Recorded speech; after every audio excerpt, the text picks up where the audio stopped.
Bueno, seguimos conversando con el profesor Iván Ernesto Gastón Rosa, experto en geopolítica, relaciones exteriores. Profesor, ¿qué significado tiene realmente el hecho de que ya se ha concretizado, ¿verdad?, que República Dominicana ocupe una silla en el Consejo de Seguridad de la ONU? Estos encuentros que también tuvo nuestro canciller, llegando al extremo de saludarse muy efusivamente y conversar con el presidente del país más poderoso del mundo, los Estados Unidos, Donald Trump. Sí, como le mostrábamos, y bueno, quizás puedan poner en pantalla ahora un libro que buscáramos en nuestra biblioteca, de quien fue nuestra primera representante en la Organización de Naciones Unidas. República Dominicana es miembro fundador de Naciones Unidas, doña Minerva W. Bernardino, que fue nuestra primera representante en la, déjame para que le puedan hacer el close-up. Sí. Aquí, míralo acá. Ahí lo tenemos. Doña Minerva W. Bernardino también fue nuestra primera representante. República Dominicana representaba en ese momento a España también, es decir, España no estaba en Naciones Unidas. Una extraordinaria diplomática, ¿no? Sí, todos los diplomáticos en la era de Trujillo tienen sus críticas porque eran representantes de los intereses del dictador. Aquí tenemos a don Virgilio Díaz Ordóñez y estos trabajos explican muy bien cómo se manejaba la política exterior de Trujillo. De Trujillo.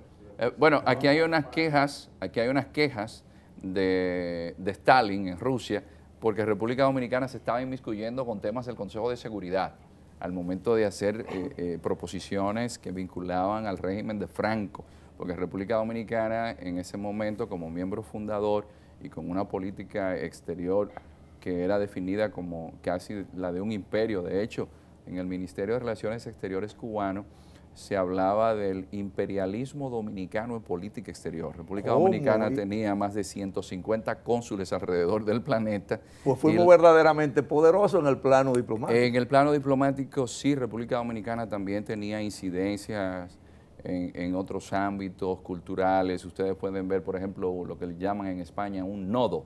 En ese nodo ustedes van a ver el recibimiento apoteósico que hacen a Trujillo cuando visita España. La República Dominicana entonces jugaba del otro lado con los republicanos, recibiendo a republicanos al momento en el cual en política internacional defendía el régimen de Franco. Para República Dominicana... Perdóneme, aquella vez en que realmente se paseó en compañía de Franco, ¿verdad?, en un vehículo descapotado por toda la famosa avenida de Madrid, ¿cómo le llama? La Castellana, ¿no? Sí. Ahí estuvo nuestro jefe. Sí, la realidad es... Con un bicornio le llaman. Un sombrero de bicornio, que es una imitación. Trujillo imitaba a Lilis. Es decir, si vemos la... ¿Realmente Franco ya usaba eso, no? ¿O antes? Sí, no, pero Franco sí utilizaba el uniforme del ejército español, uno de los ejércitos mejores que ha tenido la historia de la humanidad. De hecho, un ejército que fue determinante con Gálvez para la independencia de Estados Unidos. Sin el ejército español, la independencia americana no habría sido posible. ¿Cómo? Porque Washington no era un buen estratega militar. Hay que ver la cantidad de recursos que invirtió España, pero que también invirtió Francia. Bueno, Francisco Sebastián de Miranda, que es el gran precursor de las independencias en América, que fue quien reclutó a Bolívar, se hizo coronel en la decisiva batalla de Pensacola, porque los españoles eran al mismo tiempo buenos estrategas, pero también de Santo Domingo, de Cuba, de Madrid, buscaron dinero para invertirlo para la independencia de Estados Unidos. Entonces, esa España, Franco viene de una tradición militar, lo único que no era el más avesado, pero Trujillo sí era un hombre en aquel momento que tenía como empleado a Richard Nixon, quien llegó a ser presidente de Estados Unidos. Ok, profesor, pero vayamos al punto por razones de tiempo. Fíjese, ¿qué significado, qué connotación tiene esto de que tenemos una silla?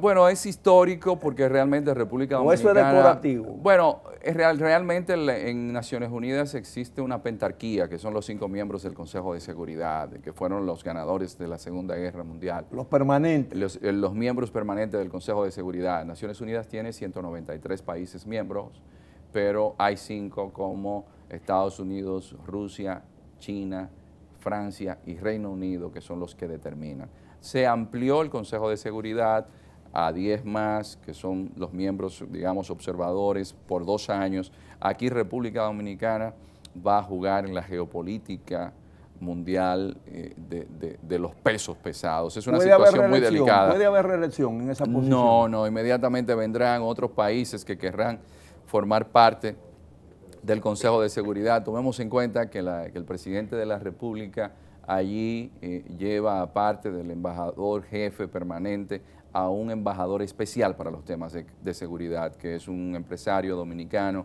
el señor Singer, que es la persona que va a estar encargada del tema del Consejo de Seguridad. Pero es importante, es histórico, como país miembro fundador de Naciones Unidas, pero yo quería destacar algo fundamental que el presidente planteó en su discurso y que en las aulas venimos planteando hace muchos años. El presidente destacó el tema del crimen organizado, el narcotráfico, los problemas del medio ambiente, que son determinantes para el futuro de nuestros países.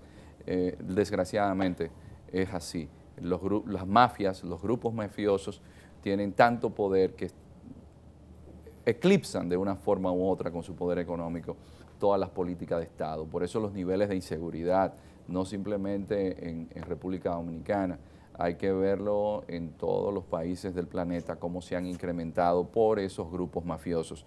Y evidentemente nuestros pueblos no van a estar exentos en un mundo globalizado a esa globalización del crimen transnacional. El otro tema es el cambio climático.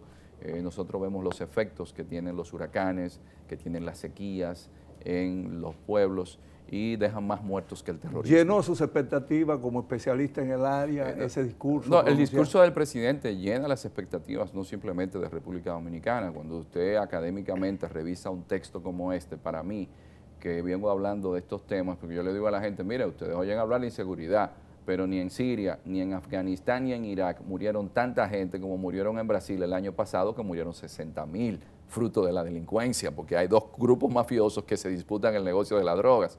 Cuando usted ve que un hombre como López Obrador, que llega a la presidencia en México, le dice, es que mire, en México hay 90 muertos diarios. La semana pasada me mataron 300 en un sitio, yo no tengo que buscar nada en la política exterior de otro país. Hay un tema de seguridad que en Estados Unidos, ¿cuánta gente mueren al día?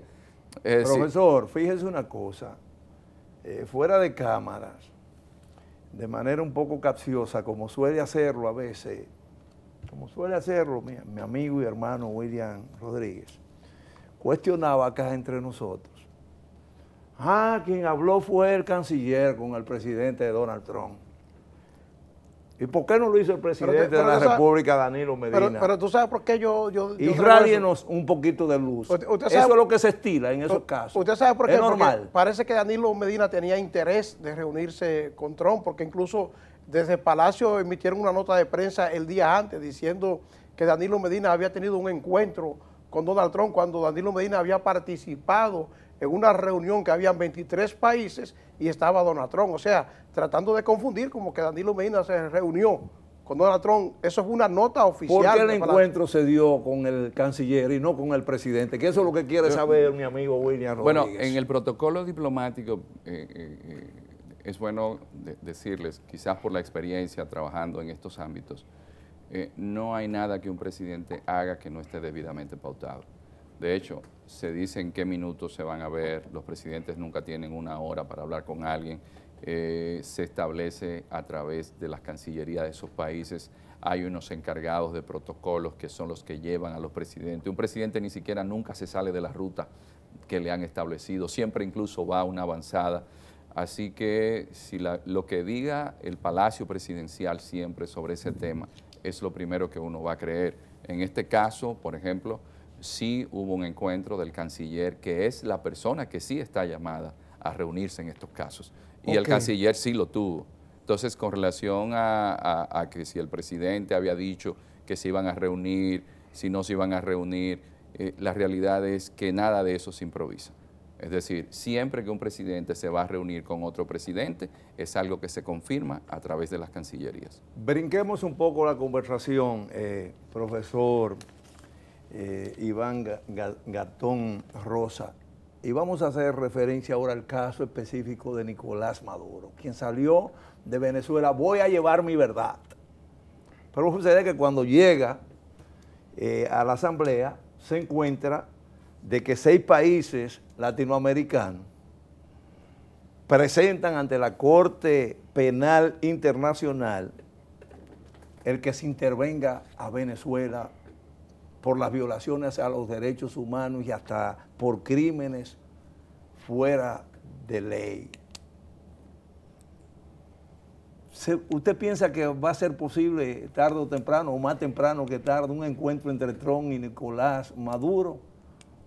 ¿O a partir de esta petición a la Corte Penal Internacional el asunto ha tomado nuevos matices? No, porque realmente la Corte Penal Internacional siempre va a ser un tribunal para condenar a presidentes caídos en desgracia, principalmente si son africanos, que es lo que hasta el momento se ha venido a demostrar. ¿Se marca un precedente con el caso de Nicolás Maduro? Les digo esto porque siempre eso va a depender del interés político. Hay que ver cuáles son los gobiernos que han hecho las propuestas, pero siempre digo que con el caso de Venezuela se está errando en el tiro. Y el presidente Trump lo dio a ver cuando dijo, un golpe de Estado es lo que resuelve. En Venezuela siempre lo hemos dicho, el poder pasa por los cuarteles. Uno de los grandes problemas al abordar los temas políticos actuales es que creemos que con informaciones de cápsula vamos a poder comprender cuáles son los elementos. Los elementos para tener una radiografía de un problema, hay que ver la historia de los pueblos. En Venezuela existe una tradición militar donde los militares nunca han estado simplemente como decoración. Maduro depende en gran medida de los militares y entonces piensan que el tema es Maduro. Maduro, siempre lo he dicho, no es Maduro. Brevemente, es con los militares profesor, que hay que hablar. por razones de tiempo y excúsenos, ¿algo similar está ocurriendo en Nicaragua? ¿O aquello tiene otro tipo? No, mire, en Nicaragua hace apenas menos de un año que estuve dando una conferencia y si me hubiese llevado de lo que yo veo en televisión, yo diría, bueno, tienen razón, pero no es así. A pesar de todo, en Nicaragua hay sectores de la Iglesia Católica que apoyan al gobierno. Es uno de los pocos países en la región que es seguro y que su economía ha ido creciendo, su infraestructura ha ido creciendo. Un asunto es que usted no le simpatice Ortega y que no le simpatice su esposa y que entonces se genere, igual que en los tiempos de Nefertiti con Akenatón en el antiguo Egipto, que lo desacreditaron porque decían que la mujer era la que mandaba, que es lo que pasa ahora en Nicaragua. En pocas palabras, ya para concluir y agradeciendo el tiempo que nos ha cedido, ¿verdad?, la empresa, tendremos por mucho tiempo a Ortega y a Maduro en el poder nicaragüense y venezolano. No, en Nicaragua lo vamos a seguir teniendo por un buen tiempo, lo demostraron con lo que ha sucedido, y Maduro, miren cómo los chinos le enviaron un hospital militar y cómo los militares todavía no le han dado el golpe de Estado. De ahí depende. Bueno, pues muchísimas gracias realmente al profesor Iván Ernesto Gatón Rosa, como siempre, nutriéndonos como debe ser aquí en cogiendo clase aquí. Nosotros estamos tomando aquí una docencia muy interesante, muy interesante. Gracias, profesor, por venir. Éxito en sus cursos, en sus diplomados. En cualquier momento yo me llevo a William para allá también, para que logremos formarnos como debe ser, ¿verdad? Sí, no, los días de semana está bien ubicado el lugar, es donde estaba el antiguo consulado americano, en la César Nicolás Benson con Máximo Gómez. Y pronto para Nueva York otra vez. En Nueva York en el mes de noviembre, Dios mediante. Muchísimas gracias, profesor. Señores, gracias por estar con nosotros. Como siempre, pórtense bien, cuídense mucho, traten de ser felices. Recuerden que en República Dominicana, a pesar de los pesares, se puede. Nos encontramos en una próxima, si Dios quiere, y de seguro, Papá Dios va a querer. Salud, salud.